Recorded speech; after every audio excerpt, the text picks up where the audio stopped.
Bueno, Clara, vamos con nuestra primera entrevista de la noche y está con nosotros el alcalde de Magdalena y candidato presidencial, perdón, candidato a la alcaldía algún día. de Lima, todavía no presidencial. Todavía no, ya casi.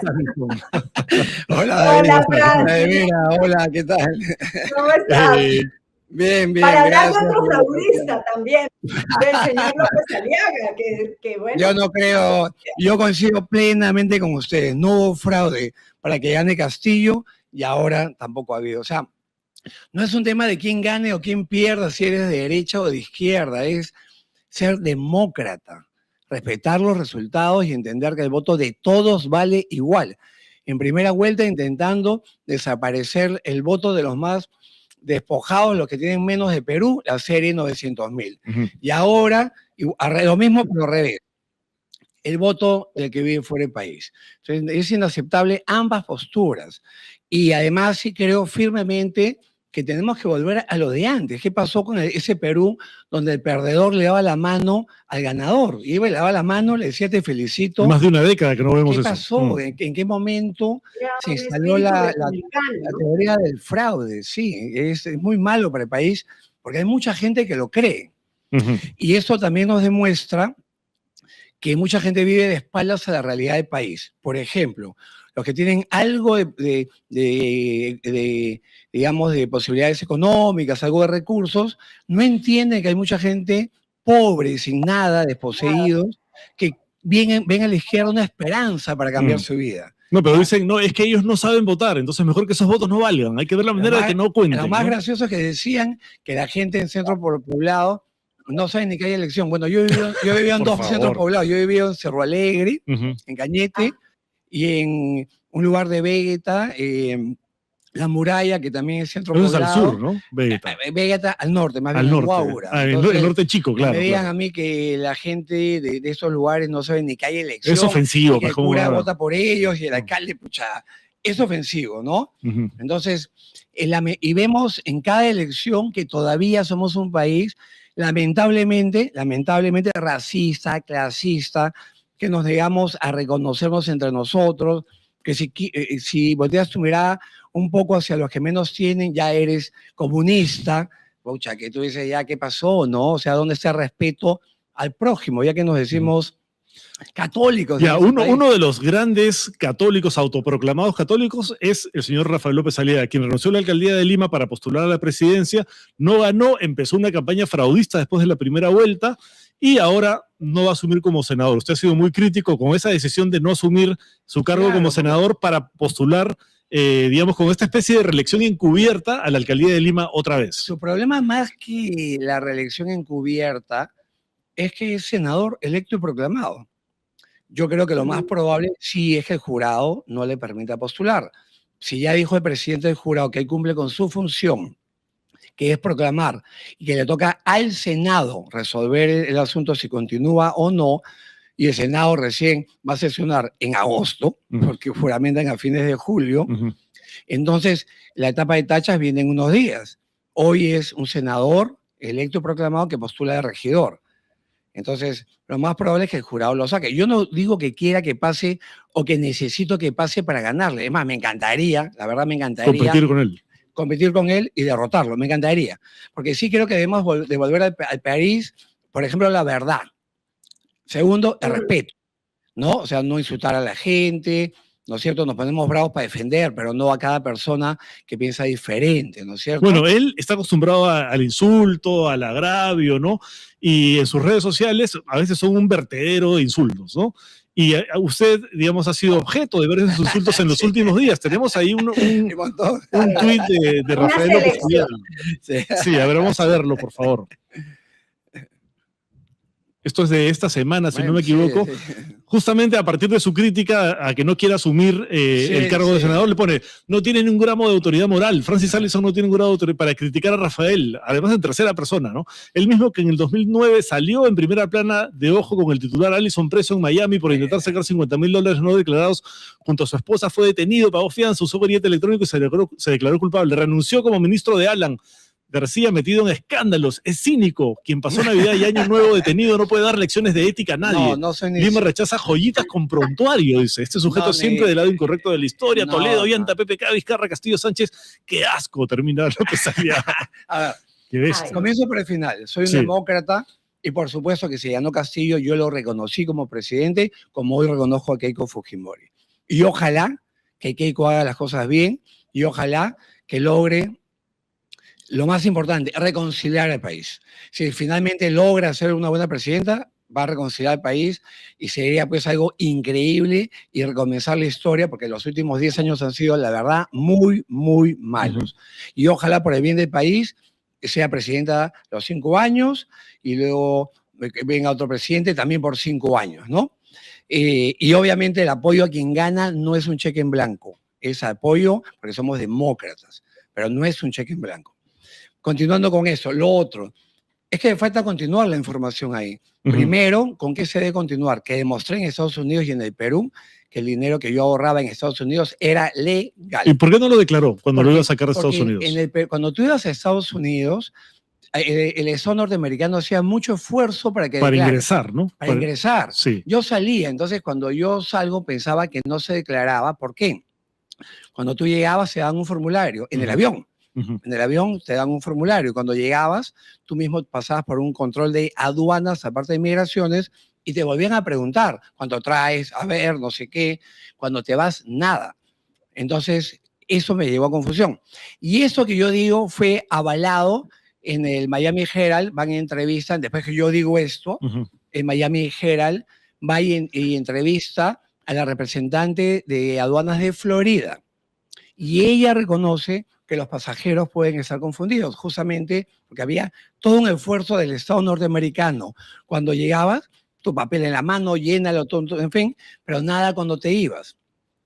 Y esto causaba confusión. ¿Y por qué va la prensa a buscar a esa señora? No por solamente lo que yo digo, sino porque muchos de los lectores del Miami Herald le escriben y dicen, yo he hecho lo mismo, sin saber.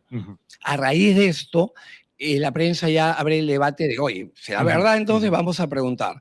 Y la responsable de aduanas de Florida dice, reconozco que los pasajeros pueden estar equivocados. Y ese dinero, cuando yo llego al Perú, ojo, me vuelven a investigar. Y contaría que algo más, yo he sido víctima de persecución, y lo digo claramente. ¿Sabes dónde me investigaron a mí? En la fiscalía, sí, pero en crimen organizado. Como si fuera lavado de activos o algo así. No, porque el lavado de activos se ve aparte. Pero en crimen organizado tienes que ser miembro de una organización. Organización criminal. Así ¿Con es. quién era? ¿Con su esposa? Me metieron Clarevira con gente que no conocía. Para investigarme a mí en crimen organizado, el gobierno de ese momento me mete con gente que nunca había visto en mi vida y que no sabía ni que habían nacido. Entonces, a mí me han hecho de todo y he soportado de todo. Entonces, la noticia, el Twitter debe ser completo, ¿no? Demostró que el dinero era legal, lo han parado de cabeza allá, lo han parado de cabeza acá, y el tema que... Él dice que es un prontoreo, porque estuvo unas noches en prisión ahí en Estados Unidos, ¿no? Claro, ¿por qué lo explico? Allá te detienen sin mandato judicial. Y vas al juez a pedirle que te saque. Esa revés de Perú, acá entras solo con mandato judicial o en delito flagrante. Allá es sin mandato y vas donde el juez pide fianza. El juez me dio la fianza. Me dio la fianza siendo turista, sin arraigo. Al juez le parecía que era algo que merecía que se vea en libertad, porque era algo, no había llenado un formulario. A mí se me ha condenado por no llenar un papel que no sabía que existía. No por corrupto, no por... Pero él pudo probar que el origen del dinero era lícito. Lo más importante era probar que el origen del dinero era lícito. Y ya, para explicar lo último, la cuenta se abrió a mi nombre, yo la abrí, la llené con un cheque de gerencia que se cobró el Banco de América de Estados Unidos, le cobra al Banco Continental de Perú, o sea, todo bancarizado. Cuando saco el dinero, saco un monto mayor a 10.000, con lo cual yo genero reporte en el banco. Entonces, si ya declaré en el banco, ¿por qué no declararía en el aeropuerto si no hay que pagar, no hay que pagar nada? Simplemente si llenaba el papel, no pasaba nada. Llevaba mi voucher del banco de retiro. Lamentablemente no lo sabía. Si simplemente hubiera sabido, llevaba el mismo voucher del banco y se acabó de sacar, y no pasaba nada. Pero lamentablemente un error me costó que una aplanadora me pase por encima. Y ahora se lo van a sacar a cada rato. López Aliaga ya empezó, ¿no? Y en campaña eso se va a poner... Bueno, a ver, el sufrimiento y todo lo malo que pasé mi esposa y yo con esa situación me ha hecho, creo que yo soy un mejor ser humano y un mejor político. Conozco más de cerca lo que puede pasarte. El poder cuando se usa para aplastar a alguien, como llevar a alguien a crimen organizado solo y te meten a gente que no conoces para poder completar la figura. Bueno, lo de PPK con la secretaria y el chofer, ¿no? En mi caso no fue ni mi secretaria ni mi chofer, fui yo solo con gente que no conocía. Entonces, ¿cómo se usa el Estado para atropellar a la gente? Que no soy ni el primero, pero sí espero que esas cosas no se vuelvan a repetir en la historia de Perú, usar el poder para aplastar pues, a la gente que te es incómoda, ¿no? Ahí llegó su portátil en los comentarios, ahí los estamos leyendo. Avanza país. El gringo de los cerros en Epicentro, todo eso. Pero yo quiero preguntar por el tema del señor López Aliaga, ya no por el insulto, sino por lo que podría pasar. Y lo que puede pasar es que el Jurado Nacional de Elecciones avale su aspiración, porque el Jurado Electoral Especial ya le dijo, infórmenos cómo es lo de su situación jurídica, no lo rechaza de plano, sino que dice, infórmenos cómo es. Entonces es bastante probable que se cuele por ahí. Y lo que vamos a terminar es con un candidato a teniente alcalde que realmente va a ser el candidato a la alcaldía. ¿Cómo ve usted esa campaña? Porque la verdad es que hoy hay 22 candidatos.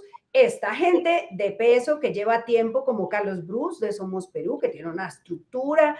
Está Susel Paredes, que también tiene su público. Está Rafael López Aliaga, que tiene mucho dinero y mucha red que lo apoya. Y bueno, usted que tiene su gente de Magdalena, pero no sé qué tanta fuerza en un partido que no pasó la valla, ¿no? En las elecciones presidenciales. Bueno, a ver, lo primero es que tengo Clarevira caminando más de 15 años los cerros de Lima. Yo te puedo llevar a lugares donde estoy con los ciudadanos de muchos lugares, de Villa El Salvador, de Caraballo, de Puente Piedra, ayudándolos, apoyándolos en todo lo que he podido hace 15 años, ¿no? O sea, mi vida política no es Magdalena ni solo Magdalena, todo lo contrario. Siempre he sido un hombre apegado, especialmente a los que más necesitan el apoyo del Estado y gente que le puedes cambiar la vida con muy poco, además. Y claramente mi campaña también ahora va dirigida a ellos y sin floro, porque veo que también López Aliaga dice lo mismo. Bueno, tuvo la oportunidad y no hizo nada por los cerros, ¿no es cierto? Como la seguridad ciudadana tampoco hizo nada, entonces hablemos de las cosas como deben ser. Yo tengo década y media estando cerca de la gente que más me necesita y eso ha implicado evidentemente ir a las zonas más pobres de esa ciudad, que lamentablemente son muchísimas, ¿no? Y conozco de memoria la mayoría de lugares que la mayoría de políticos dice que ha ido y que nunca ha pisado, y acá no solamente no hay agua ni desagüe en 700.000 casas, sino que tampoco hay ni teléfono. En muchos lugares de Lima va subiendo a la parte alta del cerro, donde vive la gente, y te quedas sin línea. Ellos se quedan sin agua cuando llueve porque la pista de tierra se convierte en barro y el camión cisterna que deja agüita en los tanques de cada uno ya no puede subir. En las partes más altas no tienen ni luz en muchos lugares porque justamente, o sea, hay gente que necesita mucho de un cambio, ¿no? ¿Por qué quiere ser alcalde de Lima? Después de varias gestiones consecutivas como alcalde de Magdalena. Porque mientras más importante es el cargo, más puedes ayudar a la gente, ¿no? O sea, claramente, si eres alcalde de Lima, puedes ayudar a muchas más personas que siendo alcalde de solo un distrito, ¿no? Mientras más importante el cargo, puedes impactar mucho más en mucho más gente. Y creo firmemente que la política es la herramienta más poderosa para darle bienestar a los seres humanos, sin duda alguna, ¿no? Utilizada correctamente, que es lo que no se hace en el Perú hace mucho tiempo, por la mayoría de políticos. ¿Cuál cree que es el principal problema de Lima? Hay cosas... Claro. No, que hay cosas que dejó sueltas el alcalde Rafael López Aliaga, que, por ejemplo, son los trenes. Sí. ¿Qué piensa usted que se debe hacer? Que se están ahí corroyendo con, hay que a la hacer intemperie, ¿no? todo lo posible para que funcionen. Yo creo que, a ver, claramente no fue donación, fue compra. Yo he leído los papeles, ¿no? Sin embargo, sí digo que deben funcionar. Ya están acá. Hay que hacerlos funcionar, pero obviamente no puede ser en un día, ni a la loca. No hay paraderos, no hay nada. No hay nada, y lo más grave, hay muchos cruces a nivel, no solamente en carro, la gente cruza por todos lados, y si no queremos que fallezca gente, tenemos que hacer las cosas bien. Por lo pronto, segregar esa vía, ¿no? La vía expresa sur, por ejemplo, que se hizo a media, se inauguró varias veces por tramos, pero sigue siendo un lugar de accidentes. Es otra no está obra terminada, ¿no? que no me parece mala, pero está obviamente inconclusa. Por ejemplo, faltan pasos a desnivel. ¿Cómo puedes llegar por esa vía a nivel para meterte a la Panamericana Sur? O sea, eso es sumamente peligroso. ¿Cómo has dejado a la gente segregada, mitad, que no pueden cruzar? En más de 5 kilómetros solo hay 4 puentes peatonales provisionales que aparte no permiten que cruce un adulto mayor o una persona con discapacidad motriz. Entonces, son cosas que se deben resolver, ¿no es cierto?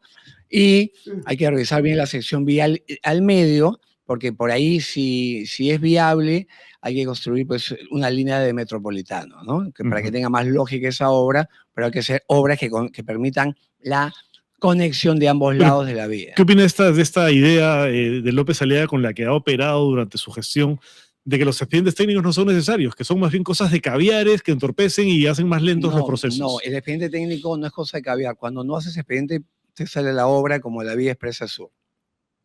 Y te vas dando cuenta en el camino que has metido la pata por aquí y por allá. Porque si hubiera habido un expediente técnico, todos los errores que se han descubierto con la obra terminada se hubieran descubierto en gabinete antes de iniciar en el papel, claro. En el papel. Segundo. Bueno, pero todo eso suena muy chévere, candidato a Alison. Eso sí, pues. Hacer una línea de metropolitano, hacer todas esas cosas, ampliar, terminar, hacer los pasos a nivel. Pero ¿con qué plata, señor? Si nos dejaron endeudados hasta el 2545. ¿Cómo van a hacer unas buenas finanzas si ya empeñaron todas las recaudaciones de aquí a, creo que el 2034? Lo primero es agregar esto, para acabar solamente con lo otro. El expediente técnico también es uno de los mayores candados contra la corrupción, seamos claros. Y en el expediente técnico sale cuánto concreto vas a usar, porque cuál es el ancho de la pista, cuál es el ancho, son 20 centímetros de concreto, 20 de afirmado, cuántos carriles, de cuántos metros, y es fácil poner cuánto concreto va a haber ahí, sabemos cuánto cuesta, proyectas un expediente con un costo. Cuando lo haces sin expediente, no sabes cuánto va a costar la obra, y esto trae problemas de posible corrupción, pero también de que el empresario constructor sea un vivito que te va empleando los plazos, la obra en el camino, y al final la obra sale... El presupuesto se multiplica. Así es. Claro. Porque ¿cuál era el método de Odebrecht? Ampliación de obra. Las famosas adendas, ¿no? Adendas. Bueno, con esa modalidad sin expediente, a Odebrecht le hubiera encantado. Más fácil todavía. Más fácil todavía, sin adenda. Claro. Simplemente vas viendo en el camino qué sucede, ¿no? Más fácil.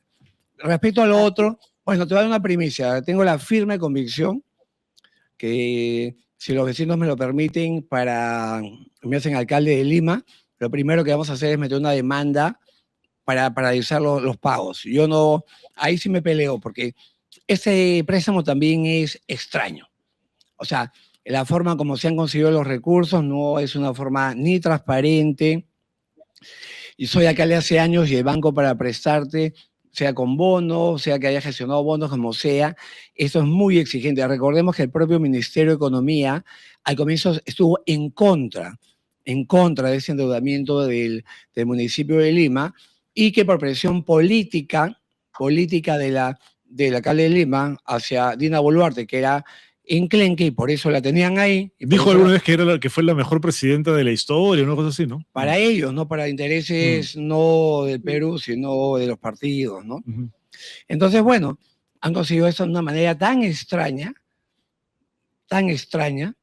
que yo creo que lo mínimo que se merece es una investigación para ver la legalidad de esto, y mientras eso se acabe, que se suspendan los pagos. Porque ¿por qué seguir pagando a quien a lo mejor estuvo involucrado en un hecho grave, ¿no? Al inicio del programa tuve un lapsus y dije... Mandato. Dije que usted era candidato a la presidencia y usted dijo todavía no, porque entiendo que es una aspiración a futuro. Pero es algo que nadie ha podido lograr todavía. Mira López Aliaga, ¿no? Por ejemplo. ¿Usted cree que podría, después de Lima, dar el salto a la presidencia de la República? Me propongo ser el mejor alcalde de la historia de Lima. Y yo creo que ningún alcalde de Lima ha logrado ser presidente por diferentes motivos. Por ejemplo, lo de Rafael López Aliaga los conocemos. Belmont fue primer periodo bueno, segundo muy malo. Ahí acabó su posibilidad de ser presidente. Hemos tenido alcaldes como Frejolito, Alfonso Barrantes Lingán, que no le fue nada mal cuando postuló, quedó segundo. Castañeda Locio, que, bueno, también es cierto que el SIN de Montesinos perseguía a los alcaldes que querían ser presidentes, ¿no? Destruyeron a Castañeda, a Beto Andrade.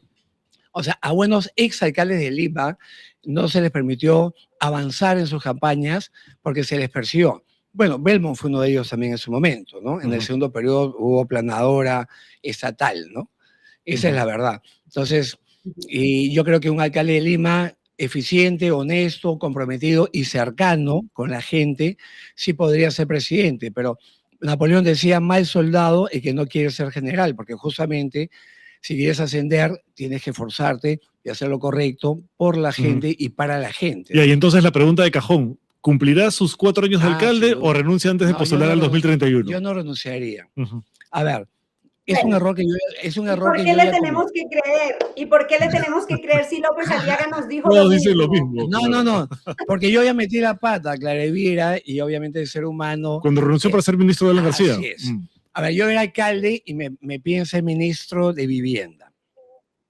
Yo acepto, porque en mi cabeza, siendo ministro, iba a ser como el alcalde de todos los distritos de Perú, porque hace pizza, vereda, de todo, ¿no? Agua, desagüe. Pero adicionalmente Magdalena iba a ser mejor, porque el Ministerio de Vivienda es el que hace las obras, ¿no? Entonces era como un cargo al que me iba, pero que no iba a abandonar Magdalena, porque desde ahí podía hacer más por Magdalena que como alcalde de Magdalena. ¿Para qué fui? Para que me hagan papilla. Lección aprendida, ¿no? Lección aprendida. Nunca más. La gente te pone y solamente la gente te saca. Y ojo, cuando vuelvo de eso de Estados Unidos, porque agregando la historia, después de eso he sido electo 3 veces más. Y ¿Cuántos periodos tienen Magdalena? 5, ¿no? Y el mismo año que vuelvo, soy electo alcalde, porque había demostrado la honestidad, que el dinero era legal. Entonces, yo cuando vuelvo a ese tercer periodo, luego de haber renunciado, me disculpé con mis vecinos. Yo no digo que no fue un error, claro que fue un error, un grave error. Y yo me disculpé con mis vecinos y le di mi palabra que nunca más lo iba a hacer. Y nunca más me he asomado a nada, ni aceptaría ser ministro de nadie, bajo ninguna circunstancia, mientras yo sea autoridad electa por la gente. Mariano, archiva esta declaración, por favor. Guardamos. Pero aparte, a ver, cargo elegido por la gente es el cargo bonito. O sea, es el verdadero cargo. Mejor que un ministerio, por Así ejemplo. Es. Claro. No la voluntad de alguien. ¿Ves? Eres ministro de Economía, te dicen, da luz verde a lo que pide López Aliaga, aunque sea inviable. Si no, te vas. Bueno, yo hubiera dicho, me voy. Pero lamentablemente hoy se ha convertido en eso el gobierno, ¿no? Espero que comencemos una etapa diferente, pero sí, ¿no? Claramente el uso de poder no para lo mejor para el país, ¿no? Bueno, yo solo me resta decir que a todos los seguidores del señor Allison que nos han acompañado hoy, que sigan acompañándonos. Tenemos programas a las 11 de la mañana de lunes a viernes y de lunes a jueves este programa Réplica, que hablamos con candidatos, con políticos. Vengan cuando no esté el alcalde Allison también, por favor. Y nos dejen así su like, como le dejan al señor Allison. Muchas gracias, Francis, por estar con nosotros. Gracias, Clavera, siempre vendré cuando sea invitado. Cambiemos esta ciudad por una ciudad segura, pero también humana. Por ejemplo, recorro los cerros, no hay un juego infantil, no hay un columpio. No hay espacios públicos en general. No hay nada para los niños que no tienen recursos. Hemos formado una ciudad injusta, desigual, agresiva. Tenemos que cambiar esto. Bueno, muchas gracias a usted y mucha suerte en la campaña. Gracias, señor. Gracias. Muchas gracias. Buenas noches.